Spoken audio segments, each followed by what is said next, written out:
Bienvenidos a este especial de Contrapoder 3.0. En esta oportunidad vamos a conversar sobre un tema que todavía sigue bajo la lupa, ¿no? En el foco de los titulares a nivel internacional, que es precisamente el conflicto que existe entre Rusia y Ucrania. Y bueno, para conversar de este tema, qué mejor persona que César Sabas, ya lo conocen, él es experto en seguridad internacional. Bienvenido, César, ¿cómo estás?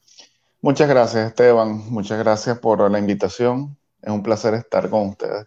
Gracias a ti por haber aceptado la invitación y bueno, por siempre estar dispuesto a hacer estos análisis que yo creo que son tan precisos. Y yo quiero que esta conversación de hoy, César, sea justamente como una continuidad, ¿no? De lo que se dijo la vez pasada, porque evidentemente ya el panorama es más claro, y me podrás ya tú reafirmar lo que dijiste en aquella oportunidad, quizás cambiar algo que habías dicho, ¿no?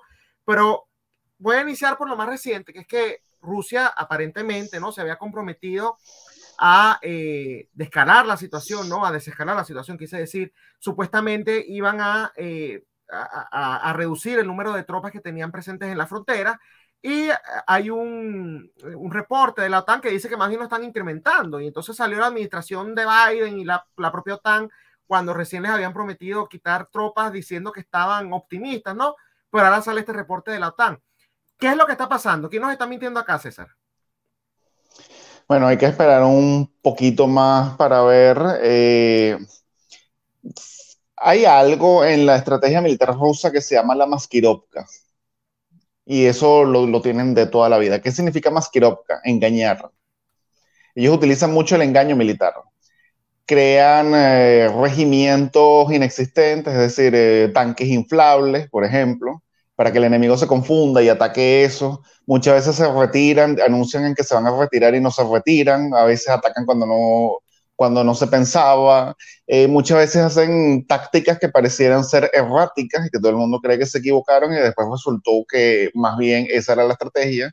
Eso se lo hicieron mucho los rusos a los nazis, muchas veces caían en la trampa. Por ejemplo, por eso que los nazis cayeron en Stalingrado, porque era una trampa que le tenían los soviéticos. En Siria anunciaron que se iban a retirar y resultó que no se retiraron, sino que más bien intensificaron. Ahora, entonces, ¿qué es lo que está pasando ahora? Si es una maskirovka o de verdad quieren bajar tensiones, eso yo no lo sé por dos cosas. Uno, hay en este momento conversaciones a puerta cerrada. Y lo que se está conversando, esa información yo no la tengo. Primero porque no estoy en esas conversaciones y segundo porque no me la van a dar a mí y no se la van a dar a nadie. Entonces ningún analista sabe a ciencia cierta lo que se está conversando.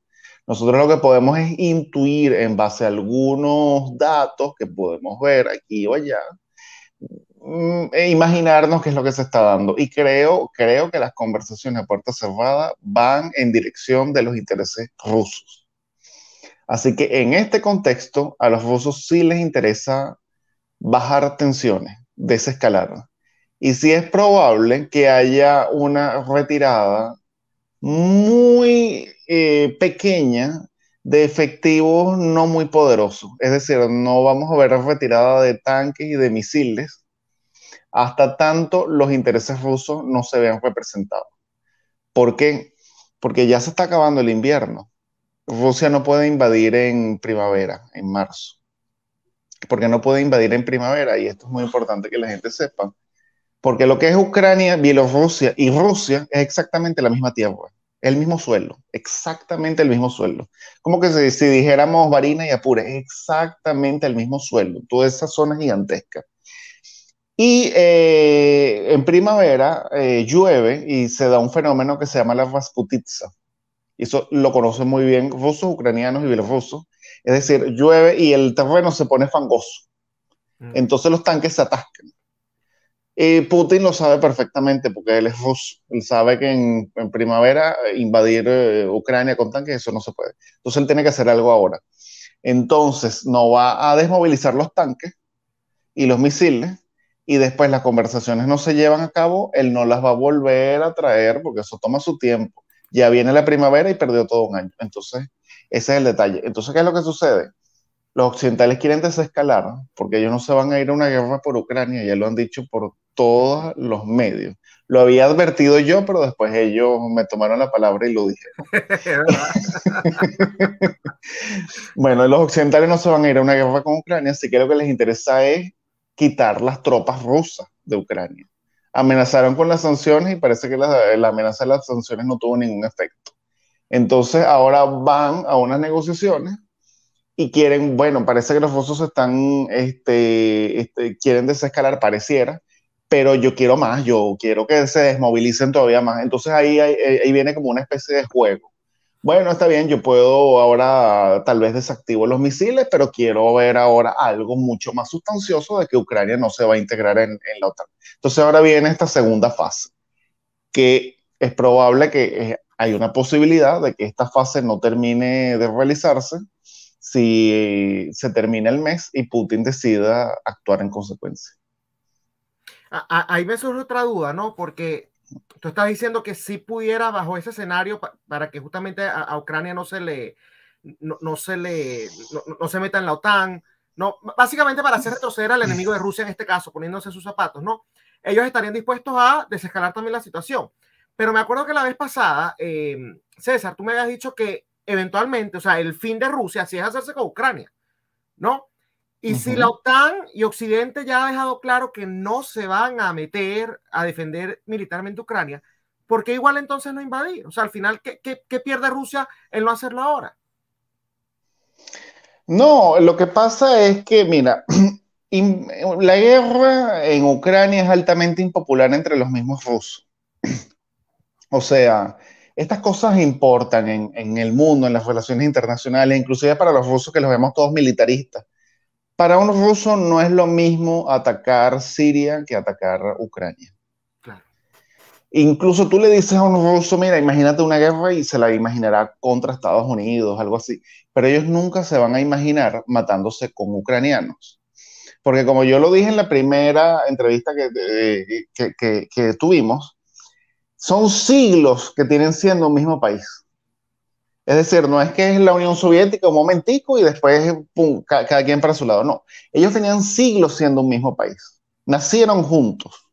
De hecho, el debate que existe a nivel sociológico es si ellos dos son pueblos hermanos o son un mismo pueblo. Todavía eso no está claro, para que tú veas lo cerca que están. Hay 3 millones de ucranianos en Rusia y hay millones de rusos que son de origen ucraniano. Por ejemplo, Mikhail Gorbachev, ruso, de padre ruso, nacido en Rusia, de madre ucraniana y se crió en Ucrania con sus abuelos ucranianos. Entonces son millones de ejemplos así. Entonces los rusos no se imaginan atacando a Ucrania. Por eso es una guerra altamente impopular, incluso entre los mismos rusos. Y para irte a una guerra, aún así seas una dictadura, como es el caso de Rusia, necesitas apoyo popular. Entonces, por eso es que los rusos, el gobierno ruso maneja muy bien el discurso. El enemigo no es Ucrania, es el régimen de Kiev, que está apoyado por la OTAN. Entonces, nosotros no queremos matar a nuestros hermanos ucranianos. De hecho, yo no quiero la guerra. Es Estados Unidos el que la provoca. Y si por casualidad yo me tengo que meter en Ucrania, o sea, no destruir a Ucrania, no invadirla como tal, sino que tengo que intervenir en Ucrania, es porque hay unos títeres en Ucrania que son manejados por Estados Unidos, pero si yo puedo evitar la guerra, mucho mejor. Entonces, a largo plazo, ganaría muchísimo más, que es en realidad el proyecto de Putin. Y además de que vamos a estar claros que una invasión militar genera mucho dolor. Todavía en Ucrania hay gente que recuerda el Holodomor, por ejemplo. O sea, esas son cicatrices que quedan. Entonces, yo me pongo en los zapatos de Putin. Si yo quiero, vamos a suponer yo siendo Putin, quiero restituir ese gran imperio de los zares, que se llamaba Toda Rus, porque ese era el título del zar, el zar de toda Rus, que en español zar de toda la Rusia, pero todo eso se conoce como un bloque, todo eso es toda Rus, toda Rusia. Si yo quiero restituir eso, yo necesito no solamente el control del territorio, sino en alguna oportunidad también el control y el apoyo de la población. Es decir, de nada me sirve invadir ahorita a cañones y bañar a Ucrania de sangre si me voy a ganar la enemistad de ese pueblo para el resto de mi vida. Entonces, tarde o temprano, al final se van a independizar, al final nunca vamos a ser amigos y pues lo que hice fue estropearlo. Entonces es mejor hacer tácticas que sean, digamos que mucho más largo plazo, pero que no generen tanto dolor. Y de hecho, sí, el tema de la opinión pública es pero tan importante en una guerra que eso a veces puede, uno cree que no, porque uno se enfoca nada más en los militares, pero el tema de la opinión pública dentro del propio país que está involucrado en esa guerra, eso puede decidir el final de la guerra, el resultado. Por supuesto, porque si estamos hablando de una guerra, no solamente los soldados que tenemos, sino también los que yo tengo que reclutar. Y si la guerra es impopular, yo no voy a reclutar a nadie.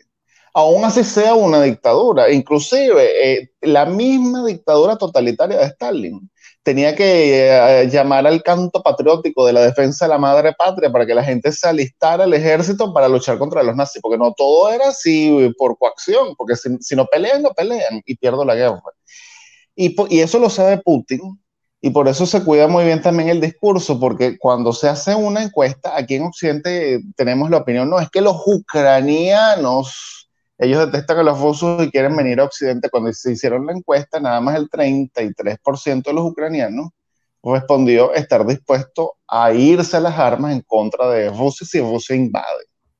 Con eso tú no ganas una guerra.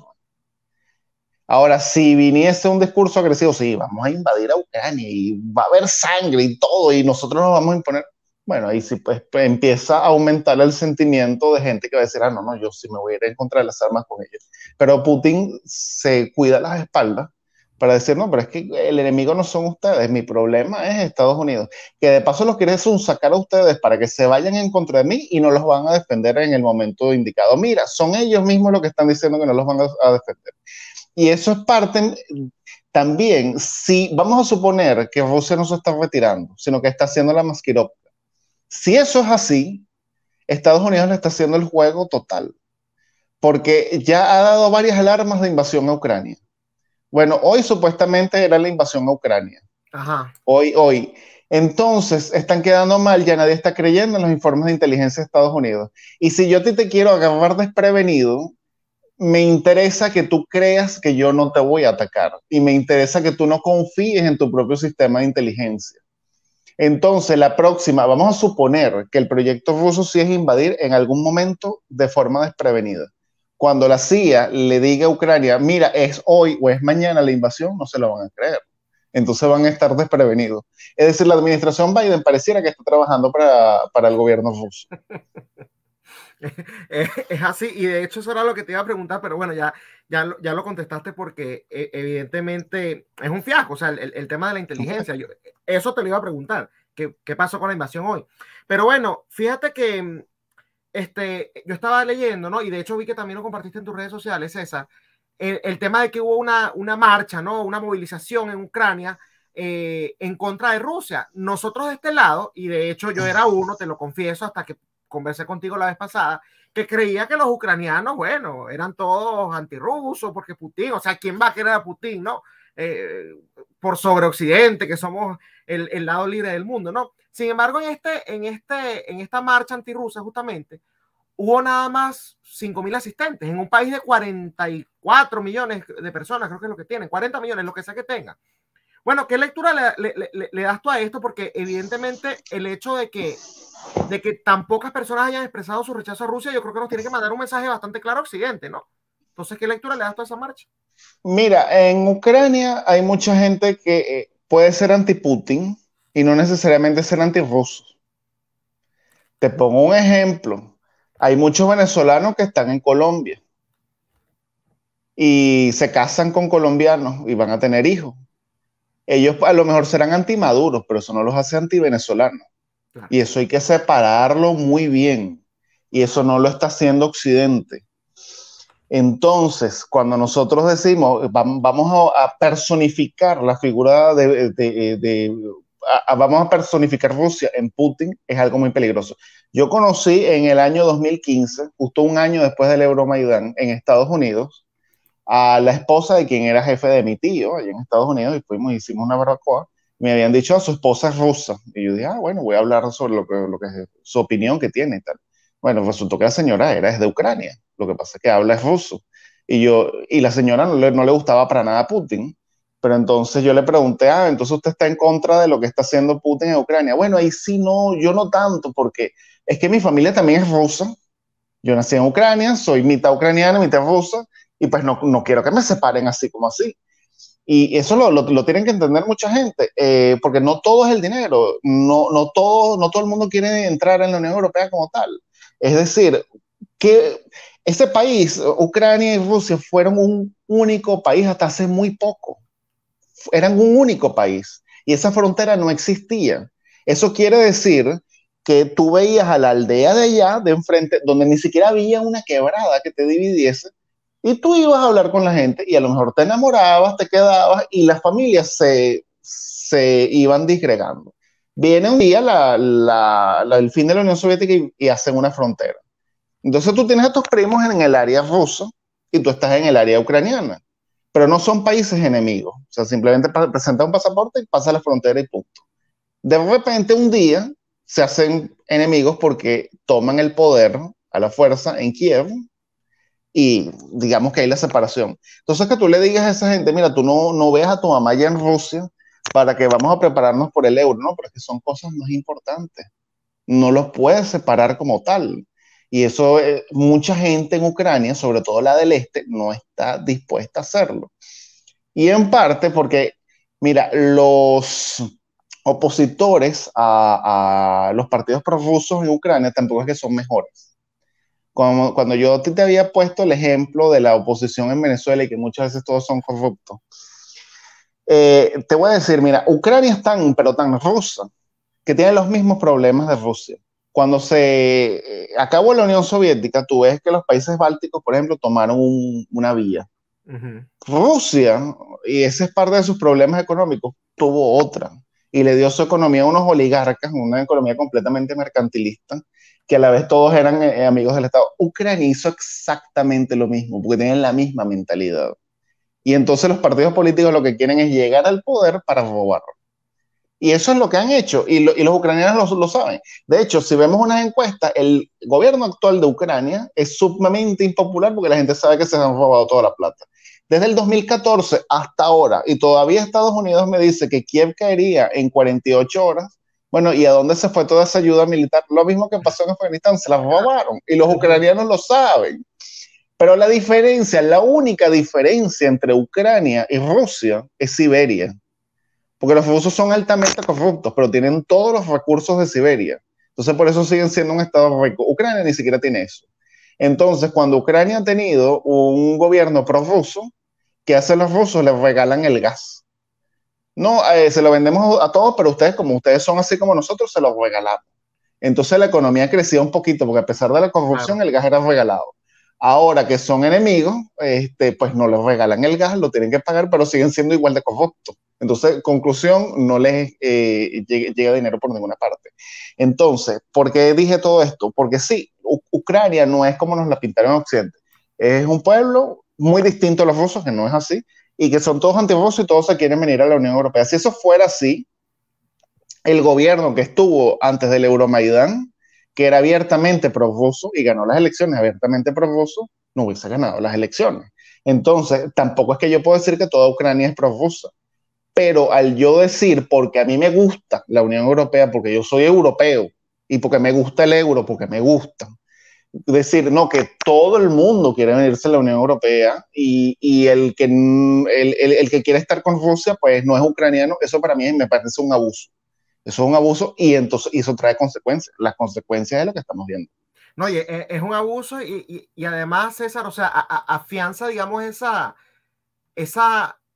falsa visión que tiene Occidente sobre los países que termina desconociendo. O sea, porque lo han hecho con Latinoamérica, lo han hecho con países de Medio Oriente, que ellos creen que la mentalidad es la misma y que, porque esto funcionó en Nueva Zelanda, entonces yo lo voy a replicar en Afganistán y eso ahí funciona perfecto. No están viendo más allá justamente el gentilicio, la idiosincrasia de las personas, la cultura que hay detrás, la historia. O sea, es un conjunto de factores que evidentemente pareciera que en Occidente ponen a cargo a la gente de Twitter. De verdad te lo digo. Totalmente, que son los que están totalmente. Haciendo. Mira, y en parte todo el desastre que hay ahorita en la Unión Europea, que ni siquiera se puede poner de acuerdo, en parte es por eso. Porque, por ejemplo, la Unión Europea se expandió a países de Europa del Este, y al parecer no se había dialogado con ellos de cuál era el verdadero proyecto europeo y a ver si compartían los valores. Cuando yo veo, por ejemplo, Polonia, yo a veces tengo la opinión de que Polonia quiere ser Rusia, pero con platica. es decir, con euros. Y eso es lo que yo presiento muchas veces. Por ejemplo, yo vi unos videos, yo vi un video de una pareja homosexuales que se agarraban las manos en Kiev y qué pasaba. Y la misma gente prácticamente le caía a golpes y los empujaban y demás, o sea, no podían. Eso no va a pasar en Madrid. Entonces, yo me pregunto, ¿esa gente de verdad quiere venir a Occidente? O sea, y quieren venir a la Unión Europea y todo, o sea, quieren ser como Madrid, porque yo tengo muchas dudas. Entonces, es esa prepotencia de creer que lo nuestro es lo mejor, que a mí sí me parece, pero las cosas con sus fronteras, por eso yo vivo acá y no se lo impongo a nadie, bueno, que lo nuestro es lo mejor y de paso hay que imponerlo. Mira, Samuel Huntington alertó ya en el año 96 de que eso era muy peligroso y que Occidente se tenía que quedar en Occidente y respetar las fronteras, no expandir la democracia, no imponer instituciones en otros países y mucho menos por la vía de la fuerza porque iba a salir muy mal. Si se hubiese leído ese libro en el año 96, porque de Huntington todo el mundo habló sin leerse el libro, y hablaron muy mal, pero no se leyeron el libro. Si se hubiese leído el libro, por ejemplo, a Irak no lo hubiesen invadido. Entonces no hubiese habido el desastre pues, que hubo. Fíjate que con todo eso que estamos conversando, de que me comentaste que un 33% nada más de los ucranianos estarían dispuestos a agarrar las armas, de que el país normalmente está dividido, o sea, que no todos son antirrusos, e incluso una parte que es anti-Putin, ni siquiera antirruso, no está dispuesto, digamos, a que Occidente se entrometa tanto, ¿no? Porque hay una cultura, tienen familias, los motivos que sean, pero yo vi unas declaraciones de el primer ministro Zelensky, que se llama el de Ucrania, ¿no? Zelensky. Ok, en donde le estaba dando, digamos, reincidiendo en el tema de la OTAN, y él aseguró, así mismo aseguró, ¿no? Que si incluían a Ucrania en la OTAN, entonces la invasión rusa, o sea, se iba a evitar, y tú la vez pasada me habías dicho que no, que al contrario, más bien eso representaba la muerte para la OTAN. ¿Por qué un político que en teoría está muy informado, ¿no?, de lo que está pasando en Ucrania, independientemente de su background o de lo que sea, ¿no? ¿Por qué cae en ese discurso que, si lo analizas, es mentira? No, es que el problema es que Zelensky no es un político, él es un cómico. Literalmente. O sea, el que era político era el presidente anterior, Petro Poroshenko. A ver, he hecho una historia para que la gente se ubique. Había un presidente, Víctor Yanukovych, que era pro-ruso, abiertamente pro-ruso. En el año 2014 se le presenta la disyuntiva: o te acercas definitivamente a Rusia o te acercas definitivamente a Occidente. Como él venía del este de Ucrania y era pro-ruso y pues de origen ruso y todo, decide acercarse a Rusia. Vienen las protestas del Euromaidán, la gente protesta en Kiev. Hay un vacío de poder cuando él va a hacer visita en las regiones, toman el poder y él lo destituyen. Desde ese momento, pues bueno, hay todo un caos político en Ucrania. Toma el poder un ala muy radical en Ucrania, que es la del señor Poroshenko, que quería, pues digamos que retomar el control de las zonas prorrusas por la vía armada y meterse en la OTAN. Su gobierno resulta ser un fraude, un fiasco. La corrupción era igualita a la de los prorrusos, salvo de que no tenían el gas regalado. Entonces a la población le iba todavía peor. Tan fiasco que ese señor está siendo investigado porque aparentemente, siendo el antirruso, tenía negocios con los rebeldes prorrusos en el Donbass. Entonces, también era traición a la patria. Pero bueno, la población se molesta tanto que decide votar por un cómico que lo único que hacía era burlarse de los políticos. Porque dijeron, vamos a probar con este porque detesto a los políticos. Y lo ponen. El problema es que él no está preparado para eso. Él lo decía todo el tiempo, que lo de él era una burla a los políticos y pues llega al poder. Y eso lo sabe el Kremlin, lo sabe el Kremlin y digamos, Putin, que no es ningún tonto, olió sangre y sabe cómo hacer, que es desestabilizar al gobierno ucraniano. Entonces, este señor, que es un cómico, en una situación tan difícil en la que está, él llega al poder y él ha dado declaraciones contradictorias, porque él ha dicho, hay que negociar con los rusos, pero después dice, no hay que negociar. ¿Qué es lo que sucede? que cuando tú llega un cómico como tal, en una coyuntura tan frágil, él queda preso de los que los rodean, porque él no tiene con quién gobernar. Entonces el problema en Ucrania es quién está realmente gobernando. Esa respuesta yo no la tengo, pero evidentemente que él está preso de esa gente que sí está presionando para que Ucrania digamos que se integre completamente en la OTAN. El problema es que esa gente no tiene poder ni para recuperar Crimea, por supuesto que no, tampoco para recuperar el Donbass, tampoco tendría el poder para impedir nuevas sublevaciones prorrusas en otras ciudades, que eso está sobre el tapete, muchísimo menos poder para impedir la invasión rusa, que según los mismos informes de inteligencia de Estados Unidos, que ya yo no sé en qué creerles, pero en esto como que sí tienen razón, podrían tomar Kiev en 48 horas. Y lo peor es que en una reciente visita del canciller alemán a Ucrania, él le dijo prácticamente por todo el cañón a Ucrania que debe olvidarse de entrar en la OTAN, porque Alemania no está interesada en irse a un conflicto con Rusia por Ucrania. Y mucho menos por la dependencia incluso que tiene ahorita de recursos que tú me has dicho de la Unión Europea, ¿no? Que tiene con Rusia. Por el tema de los ecologistas que, bueno, tanto que quieren proteger y terminan destruyendo. Yo quiero que hablemos también un poco del tema que mencionaste de las sanciones, ¿no? También lo habíamos tocado la vez pasada. Vi unas declaraciones del embajador ruso en Suecia, creo que fue, y literalmente dijo, no sabe a miércoles, ¿no? Usó la palabra correcta, no se censuró como yo, las sanciones. Yo creo que es así, o sea, si Venezuela, un monigote como Nicolás Maduro, no ha podido unas sanciones tumbarlo, o un tipo como Vladimir Putin, que además ya ha tenido suficiente tiempo para preparar independencia justamente de Occidente, al contrario, más bien dependen de él, por lo menos la Unión Europea, ¿no? en el tema del energético.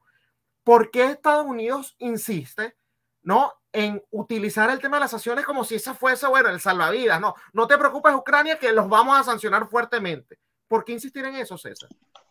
Mira, de paso que es suicida. Y te digo por qué. Porque las sanciones asustan cuando yo no he sido víctima. Pero cuando yo soy víctima de las sanciones y veo que resisto y sobrevivo, ya esas sanciones no asustan más nunca y dejan de ser disuasivas. Es más, no solamente que dejan de ser disuasivas, sino que le dices al mundo que tu poder económico no es tal como tú creías. Ajá. Entonces, por eso las sanciones hay que usarlas sabiamente. Y Estados Unidos no la está usando sabiamente. Creo que hay mucha prepotencia en Estados Unidos. Te lo digo, creo que hay mucha prepotencia.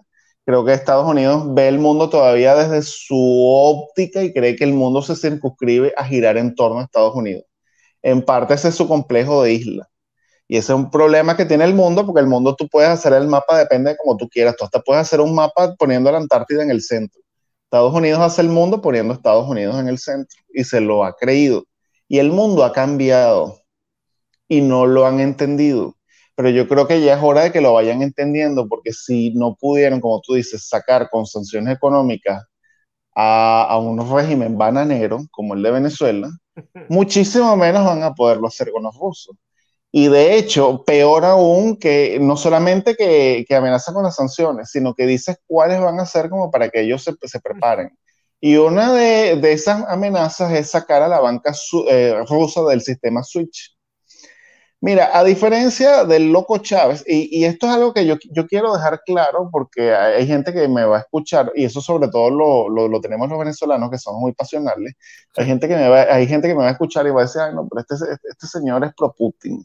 Todo, de así hecho, como... la vez pasada, en tu entrevista pasada, varios me comentaron que tú eras en Twitter, en el propio YouTube, que se notaba que tú eras, bueno, un agente de sí, Putin. Sí, porque es que la gente lo que quiere es que yo venga aquí a dar un discurso pasional en contra de Putin. Yo lo puedo hacer, pero eso no cambia nada. Yo estoy aquí es como un analista.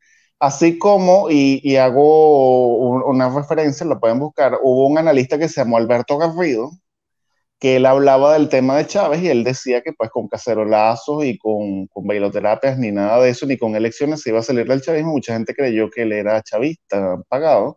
No, lo que pasa es que él era un tremendo analista y entendía el chavismo. Bueno, este señor Putin, a diferencia del loco Chávez, puede que a mí no me guste él como persona o sea lo que sea, X, pero es un hombre inteligente, eso no se le puede quitar. Y lo digo porque si de hecho, si tú lo quieres combatir, pues tienes que entender cómo es el rival. Yo, por ejemplo, yo hago artes marciales, Putin también, y una de las cosas es mostrarle respeto al digno oponente. Y pues Putin lo es. Bueno, este señor es muy inteligente y a diferencia del loco Chávez, que el boom petrolero lo despilfarró, Putin lo aprovechó para almacenar 600.000 millones de dólares en reserva.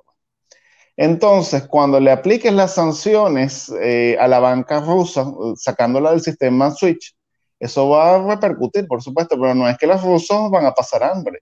Él va a sacar de sus reservas y va a inyectar, ¿no? Mientras la banca rusa descubre cómo sobrevivir y cómo saltar ese obstáculo. Y cuando lo haga, ¿quién atrás está tomando nota? La banca china. En conclusión, esas funciones no van a tener ningún tipo de sentido. Entonces, yo sé que todavía hay gente que me está oyendo y está todavía más furiosa conmigo porque lo que yo estoy diciendo es verdad y quiere que yo esté diciendo que, bueno, que ahorita Putin está temblando el miedo. Lamentablemente no es así. Sí, que si queremos echarle un parado a Putin, tiene que ser de otra forma, pero no de lo que se está haciendo porque se está haciendo todo lo contrario. Entonces, lo que está haciendo la administración Biden, en mi opinión, es suicida. Tan suicida que yo he ido a leer a otros analistas, tanto del tema militar como el tema económico y todo, porque lo que está haciendo la administración Biden yo no me lo creo. Y todos concuerdan en lo mismo, yo tampoco entiendo qué está haciendo la administración Biden. No entienden. Por ejemplo, esta anunciadera de la invasión rusa y esta laraca, que ya los mismos rusos se están burlando y salió el canciller ruso diciendo que en Europa raramente empezaba una guerra un miércoles y se echa a reír. O sea, se está quedando en ridículo. Sí. Entonces, puede que a mí me guste Europa. Yo soy europeo, soy occidental, a mí me gusta esto. Pero estamos quedando en ridículo. Estamos quedando en ridículo. ¿Cómo hago? Entonces, lamentablemente estas estrategias son suicidas y ¿por qué lo están haciendo? No tengo ni idea. A veces creo que o es que es tanta la mediocridad que no se han dado cuenta que el mundo ha cambiado y que tienen, digamos, que parar el ridículo que están haciendo, u otra que no saben cómo salir. Y eso yo me baso en esto también. Porque mira, en el 2014 había unos burócratas, y esto es muy importante que la gente lo entienda, yo soy un poco crítico de la OTAN. Yo no soy anti-OTAN, pero soy un poco crítico. ¿Por qué? Porque la OTAN es una organización. Las organizaciones tienen burócratas y estos burócratas reciben dinero público, pero ellos como burócratas también quieren expandirse. Y en parte esto es importante el tema de la expansión de la OTAN, porque mientras más se expandan, más oficinas necesitan, más burócratas necesitan, más presupuesto necesitan. Mucha de la gente que está molesta conmigo a lo mejor no se acuerda que Donald Trump también estaba molesto con la OTAN. De hecho, cuando se inauguró la nueva sede de la OTAN, que Donald Trump fue, él dio un discurso que nadie se lo esperaba diciendo que él no estaba de acuerdo con esa inauguración de la nueva sede porque lo que le estaban era sacando dinero al contribuyente. Bueno, en esa oportunidad estaban festejando el ingreso de Montenegro a la OTAN. Montenegro. Yo le pregunto a cualquier persona en Lisboa, en Atlanta, en Madrid, si ha escuchado hablar de Montenegro. Nadie sabe qué es Montenegro. Entonces, cuando yo me voy a aliar con alguien, esto es igual con una asociación económica. Yo me voy a asociar contigo, bueno, ¿qué vas a aportar tú? Igual en una alianza militar. Bueno, ¿qué vas a aportar tú? Montenegro hasta ahora yo no sé qué aporta en la OTAN. Ya se está hablando de expandirse también ¿cómo es que se llama? A Macedonia del Norte y quieren expandirse a unos territorios que francamente, ¿por qué lo hacen? Porque son unos burócratas que lo que quieren es expandir para ellos también tener. Bueno, entonces en el 2014 habían unos burócratas, tanto en la Unión Europea como en la OTAN, que hicieron la aventura de sonsacar a los ucranianos para que se metieran en Occidente. En ese momento había el gobierno prorruso en Ucrania y él le cerró la puerta. Él quería estar con Rusia. Entonces evidentemente hubo una parte de la población ucraniana que sí quería estar en Occidente, hubo protestas, en las cuales estos burócratas alentaron a las protestas de que si había un cambio de gobierno en Ucrania, pues Ucrania iba a ser admitida en la Unión Europea y en la OTAN. y hasta fue en persona John Kerry, del demócrata, digamos, a alardear a la población. De eso resultó un desastre, pero ¿qué pasó con estos burócratas? Bueno, José Manuel Durao, que era el presidente de la Comisión Europea, uno de los que alborotó el avispero, no, él se jubila, él deja sus cargos y se va, y le deja el problema a otros. Igual pasó, Obama fue el culpable de lo que está pasando ahorita en Ucrania. Él deja sus cargos y se va y se lo deja a otros. No pasa con Putin porque Rusia es una dictadura, tiene ya 22 años y contando. Entonces es el mismo problema de él. Pero los otros no, los otros heredan un problema que nunca se lo buscaron, que nunca lo quisieron, y los que se buscaron el problema, no, ellos ya no tienen nada que ver con eso. Entonces, ¿qué es lo que sucede en estas democracias occidentales? Que ya nos metimos. Yo heredé un problema que no es mío, pero ya nos metimos. Pero ahora yo también tengo que buscar una forma de salir de forma honrosa. ¿Por qué? Porque si yo me salgo de una forma deshonrosa, ahora dentro de 3 años hay elecciones y eso me lo van a sacar a mí.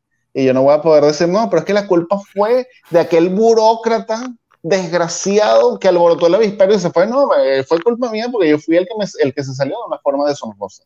Entonces tengo que ver cómo me voy no humillado. Porque ya yo dije que no me voy a meter en Ucrania, no voy ni siquiera voy a mandar al ejército norteamericano a salvar a los norteamericanos en Ucrania porque no me voy a enfrentar en una guerra nuclear con Rusia.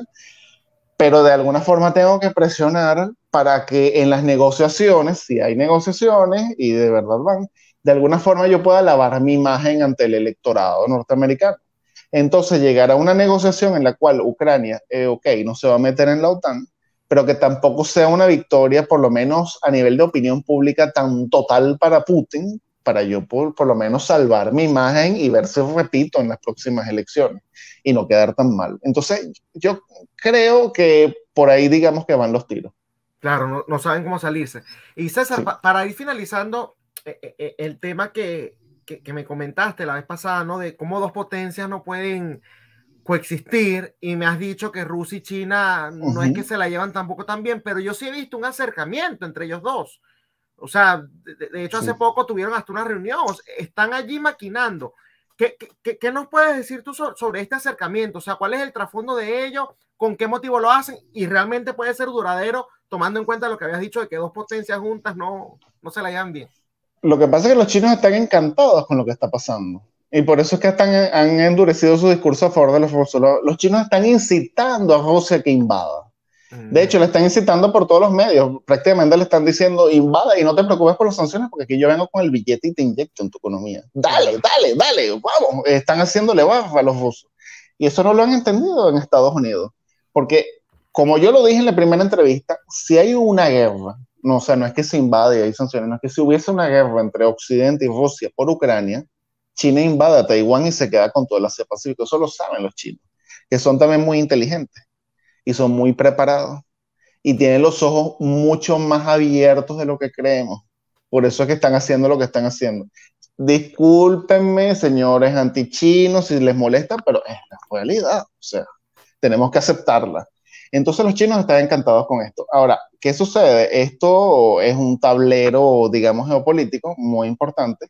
Entonces, claro, los rusos también aceptan el apoyo chino actual, diplomático y tal vez financiero, para enfrentarse a los norteamericanos y también para hacerles ver, porque eso se comenta también mucho, mira, a ustedes tampoco les conviene que nosotros resolvamos todas nuestras diferencias y nos hagamos hermanos. Ajá. Porque sería muy difícil después para ustedes competir con prácticamente toda Eurasia unificada. Porque si nosotros vemos Rusia con su esfera de influencia, más China con su esfera de influencia, es prácticamente que todo el continente euroasiático en manos de ellos. Y eso es mucho poder concentrado. A nadie le interesa eso. Entonces Putin juega a eso también. Ahora, ¿cómo sabemos que los rusos todavía no se fían de los chinos? Mira, parte de las sanciones que se le hizo a Rusia desde el 2014 fue en temas tecnológicos. Los rusos han preferido incluir tecnología americana que tecnología china, incluso en componentes militares, de aviónica, por ejemplo. ¿Por qué? Porque no confían en nada en los chinos. De hecho, el sistema de reconocimiento facial ruso, que los rusos lo están poniendo en práctica, es tecnología rusa y en los componentes que ellos no los han podido hacer propios, han comprado tecnología americana, no china, porque desconfía mucho más de China que de Estados Unidos. Porque por más que sea, en Estados Unidos las empresas son independientes, en China no. Es decir, un embajador ruso primero utiliza un Apple que un Huawei. Y ya eso nos dice mucho. Pero el problema es que si Occidente no entiende esto y no entiende que Rusia no es el enemigo, puede que sea un adversario en muchos temas, pero no es como tal el enemigo, y nos seguimos focalizando en ellos, tal vez terminemos obligando a los rusos a hacer un pacto con los chinos. Y eso a mí sí me preocupa porque es probable que los chinos, que son tan pragmáticos y tienen una visión tan distinta del mundo en muchas áreas, le puedan ofrecer a los rusos un pacto en el cual los dos sean iguales. Y que es justamente lo que quieren los rusos, ser reconocidos como potencia. Y tal vez los chinos sí le puedan ofrecer eso. Y ahí es donde está el peligro. Bueno, de verdad, César, te agradezco un montón por haberme acompañado en esta segunda oportunidad para profundizar en este tema. Gracias a ti. Un placer siempre conversar contigo. Era César Sabas, experto en seguridad internacional. Bueno, hablando sobre este conflicto, ¿no?, existente entre Rusia y Ucrania y todo lo que está detrás de ello, que pareciera que algunos supuestos expertos no han logrado entender. Esto ha sido todo por hoy en este especial de Contrapoder 3.0, el programa de la derecha. Nos vemos más adelante en nuestra programación regular a las 6 de la tarde. No se la pierdan.